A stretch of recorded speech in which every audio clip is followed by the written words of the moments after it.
Commercial movie. ఈ 2-3 మంత్స్‌లో వచ్చిన ది బెస్ట్ కమర్షియల్ మూవీ అనుకోవచ్చు. వింటేజ్ రవితేజను చూడాలనుకునే ప్రతి ఒక్కరికి ఈ మూవీ చాలా బాగా నచ్చుతుంది. మూవీ ఎక్సలెంట్ ఉంది. Commercial movie. కొత్త మూవీ అని ఎక్స్‌పెక్ట్ చేయొద్దండి. It's a routine commercial movie. కానీ చాలా బెస్ట్ ఇచ్చాడు మూవీ అయితే. చాలా బెస్ట్‌గా ఉంటది. అండ్ డైరెక్టర్ కూడా చాలా మంచిగా తీశాడు. అండ్ రవితేజ పర్ఫార్మెన్స్ కూడా చాలా బాగుంది.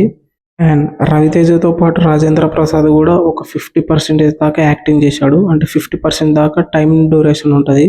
అండ్ ఎక్సలెంట్ యాక్టింగ్ చేశాడు. కామెడీ, యాక్షన్, ఫైట్స్, సాంగ్స్ ప్రతి ఒక్కటి సూపర్ ఉంటుంది. అండ్ డ్యాన్స్తో సహా ఎరగదీసేశారు శ్రీలీల అండ్ రవితేజ. చాలా బాగుంది మూవీ అయితే. అండ్ మీరు కూడా వెళ్ళి చూడండి, మీకు నచ్చుద్ది.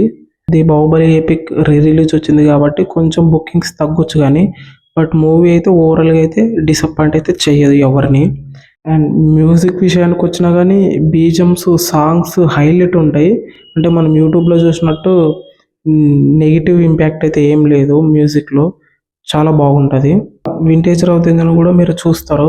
ఇంతకుముందు సినిమాల్లో ఆ స్టైల్ కానీ, ఆ మేకింగ్ కానీ, బాడీ లాంగ్వేజ్ కానీ, ఆ మూమెంట్ కానీ, ఆ డ్యాన్స్ కానీ, ఆ కామెడీ కానీ, ఆ ఫైట్ సీక్వెన్సెస్ కానీ చాలా మంచిగా ఉంటుంది. వాటితో కంపేర్ చేస్తే మళ్ళీ ఒక వింటేజ్ మాస్ లుక్తో వచ్చిన రవితేజను చూస్తారు.